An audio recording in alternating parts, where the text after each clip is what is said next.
Alors bonjour à toutes et à tous mes chers petits électrons. Vous allez bien vous douter que c'est ma nouvelle borne de recharge 16 ampères. Et oui, pourquoi j'ai pris une 16 ampères? Eh ben parce que l'avantage c'est que je rechargerai bien plus vite vu qu'elle fait 3500 watts qu'elle délivre par heure sur ma voiture. Et l'avantage de celle-ci, c'est qu'elle est fournie avec des cartes pour la régler. Parce que oui, elle fait 16 ampères, mais elle fait aussi 6 ampères, 8 ampères, 10 ampères et 12 ampères. Et jusqu'à 16. Donc celle-ci, elle est vraiment faite pour tous les types de prises que vous avez chez vous. Les prises domestiques. Pas besoin forcément d'avoir une choucou pour que ça marche. Si vous en avez une, l'avantage c'est que logiquement elle est renforcée, donc vous avez un disjoncteur fait pour aussi et qui est branché directement sur votre compteur. Ça c'est quand c'est bien installé ou sur votre disjoncteur 30 mA. Mais ça c'est quand c'est bien installé. Sinon une prise simple de chez vous, du moment qu'elle fait 16 ampères, vous pourrez mettre toute la puissance. Sinon, si vous ne le savez pas, eh ben vous faites comme chez mes parents. Vous pouvez la mettre en 12 ampères, en 10 ampères ou même en 8 ampères. Et si vous êtes vraiment pas sûr de l'installation, est-ce qu'elle est fiable ou pas, eh ben ne prenez pas peur, vous avez du 6 ampères. Attention, il y a aussi autre chose qui est pas mal. Elle vous dit si votre alimentation est bien installée. Parce qu'elle vous dit s'il y a la terre ou pas. S'il n'y a pas la terre sera barrée. Ça fait un dessin de terre. Et soit elle est bonne, elle est bonne, voilà, elle est visible. Et si elle n'est pas bonne, et votre terre sera barrée. Ça veut dire qu'il n'y a aucune terre sur cette prise. Elle va vous la recharger, donc ça ne vous bloquera pas la charge, mais ça vous dira que elle est non sécurisée au niveau de la terre. Donc ça, c'est un premier point qui est déjà pas mal. Pouvoir la régler, s'il y a la terre ou pas.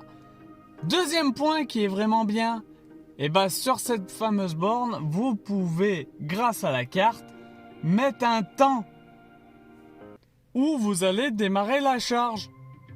Si par exemple votre véhicule ne le fait pas, grâce à cette borne, vous pourrez programmer la charge jusqu'à à peu près 12 heures. Voilà, vous pouvez mettre 12 heures de différé. Ça, c'est encore mieux. Et comment ça se passe? Alors, je vous fais voir un peu la marque. J'ai laissé dans la boîte exprès pour vous montrer comment ça arrive. Ça arrive exactement comme ça. Vous avez la pochette d'offert. Ça, c'était une promo. Alors, est-ce qu'ils vont le faire encore ou pas? Ça, je ne sais pas. Mais voilà le fabricant de cette fameuse borne. Voilà. Vous pouvez aller directement sur leur site internet. Ils sont très gentils. Ils vous répondra par mail. Et dès que vous ouvrez, qu'est-ce que vous trouvez? Forcément, vous allez trouver la borne, vous allez me dire. Mais pas que. Et oui, dès qu'on ouvre, hop là. Par contre, petit inconvénient comparé à l'autre borne en 7 kg que j'ai, elle va pas jusqu'au bout. Elle s'ouvre juste comme ça. C'est un peu dommage. Bon, après, chacun voit comme il le sent. Alors, vous avez plusieurs tailles de câbles. Et oui. Et plusieurs recharges aussi. Donc moi, précisément, j'ai pris la 10 mètres parce que j'avais besoin de 10 mètres. Donc voilà, ça c'est le chargeur, ça c'est le fameux câble de 10 mètres et votre type 2. Voilà. Là vous avez votre borne. À l'intérieur, vous trouvez aussi la fameuse notice. Donc là, vous avez vos deux notices. Voilà. Et vous avez aussi les fameuses cartes. Donc ces cartes-là vous permettront de régler l'heure et bien sûr de faire plein d'autres petites choses avec la borne.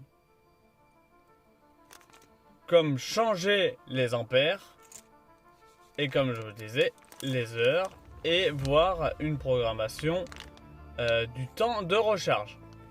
Elle le fait, moi je le fais pas parce que bon bah de toute façon dès que tu recharges, le but c'est d'arriver à 100% dès que tu te recharges chez toi. Donc voilà, vous avez 2 cartes pour programmer tout ça. Vous avez les notices, une sacoche et votre chargeur. Le prix exact. Donc je vous mettrai en incorporation dans la vidéo en interne le prix. Donc c'est à peu près 300 et quelques euros. Faut compter parce que celle-là, elle est réglable. Donc elle coûte forcément un peu plus cher.